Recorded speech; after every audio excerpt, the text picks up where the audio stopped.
मांग संख्या 41, मांग संख्या 28, सामुदायिक विकास ग्रामीण विकास। सभापति महोदय, जो ग्रामीण को विकास को देखें तो आज दिन भर से चर्चा हो रही है। मुझे भी बोलने का मौका दिया, आपका आभार। लेकिन जब तक जहां गांव को सड़कों से और परिवहन से जब तक नहीं जोड़ेंगे तो गांव का विकास नहीं हो सकता। जब परिवहन के लिए पूर्ववर्ती सरकार ने एक ग्रामीण बस रोडवेज बसों के नाम से चलाई जा रही थी और वो सरकार बदलने के बाद में उसको वापस बंद कर दिया। मैं सरकार के जानकारी में लाना चाहूँगा कि गांव का विकास यदि चाहते हैं तो उस बसों को वापस चालू करवाने की आवश्यकता है। सभापति महोदय, ग्राम पंचायतों के अंदर एक किसानों को जो व्यक्तिगत लाभ जो देने की जो सरकार ने योजना जो बनाई है, लेकिन मैं समझता हूँ कि गाँवों के अंदर सिर्फ कागजों तक ही सीमित रहकर वो रह गई है। तो सरकार उनको लागू करे और निचले स्तर पर किसानों को फायदा मिले। सभापति महोदय, ये गाँवों के अंदर मैं आपके माध्यम से कहना चाहूँगा कि बढ़ती आबादी को बढ़ने के बाद में सरकार आबादी भूमि के अंदर आवंटन जो भूमि नहीं किए उसके बाद में वहाँ पर गोचर भूमि के अंदर मकान बना रहे हैं। तो मैं सरकार के ध्यान में लाऊंगा कि पंचायत समिति और ग्राम पंचायतों को निर्देशित करें ताकि वहाँ पर प्रस्ताव लेकर आबादी भूमि करें और वहाँ पर रहने के लिए पट्टों की पट्टा आवंटन कराए। ये जो टोल जो है, रोड टोल पंचायत सीमाओं के अंदर आने वाले जो टोल है, यदि ग्राम पंचायत को यदि मजबूत करना है तो रोड टोल के अंदर आने वाले जो परिवहन है उनकी जो टोल वसूली की जाती है तो ग्राम पंचायतों को अधिकार देना चाहिए।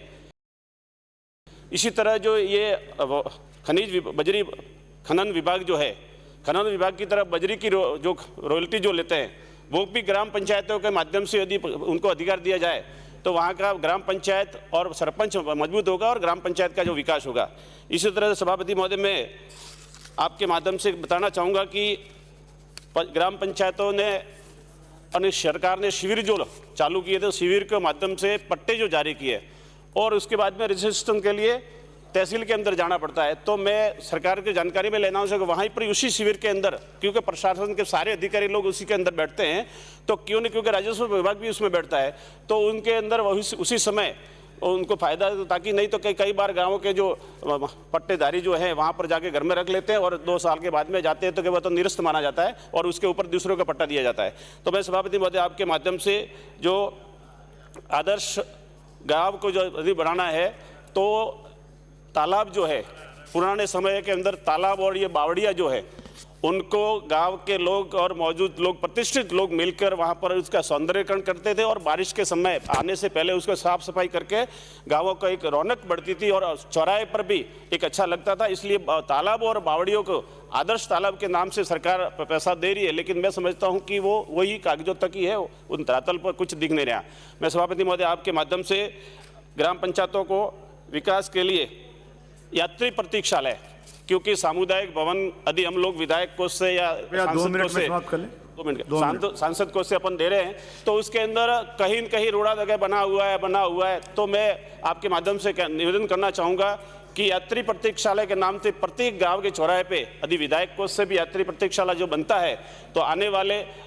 यात्री और गांव का मौजूद लोग वहां पर बैठकर कोई भी सभा स्थल भी कर सकते हैं। तो मैं आपके माध्यम से सरकार के जानकारी में लेना चाहूँगा। सभापति महोदय, ये ग्राम पंचायतों के अंदर जनता जल योजना जो है,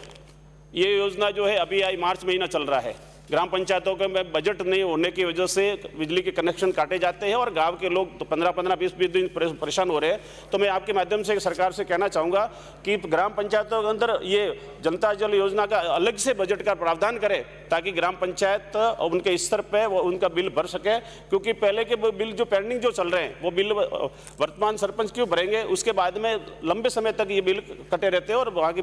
पेयजल की सुचारू व्यवस्था नहीं हो पा रही है। सभापति महोदय, ये मैं आबू रोड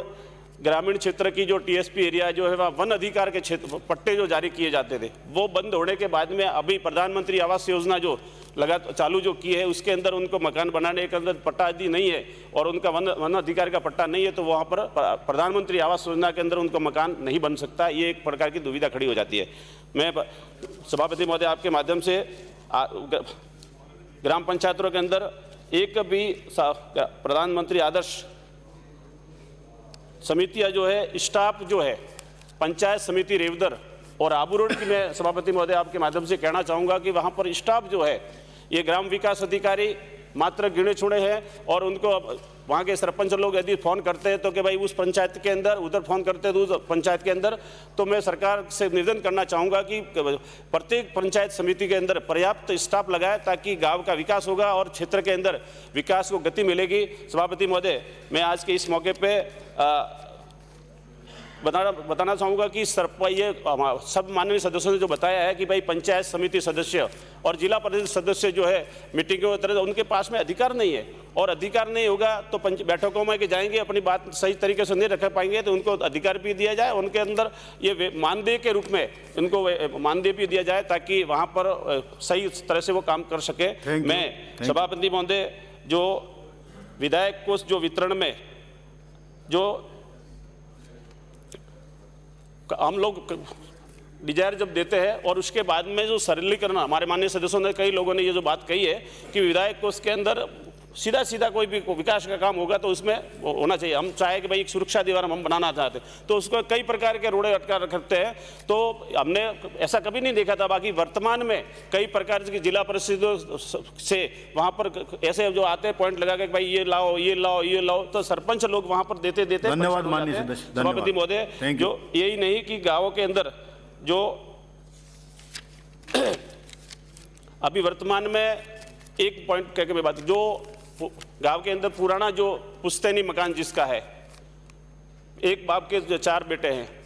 उसकी देहांत होने के बाद में वहाँ का जो 4 बच्चे जो है एक ही मकान में जो रहते हैं और उसके बाद में एक मकान के अंदर वो नहीं रह पाते, यदि सरकार उसके लिए भी पट्टे जारी कर उनको मकान रहने के लिए जो व्यवस्था यदि करे, क्योंकि वो इतना पूंजीपति नहीं होता है और एक सामान्य परिवार का होता है तो उनके पास में ज़मीन खरीद नहीं सकता और वहाँ पर रहने के लिए उनको दिक्कत आ रही है। सभापति महोदय, आज इस मौके पर ग्रामीण क्षेत्र की विकास को माननीय सभी सदस्यों ने जो बात जो कही है उसमें भी मैं सरकार से कहना चाहूँगा कि आप धन्यवाद साहब।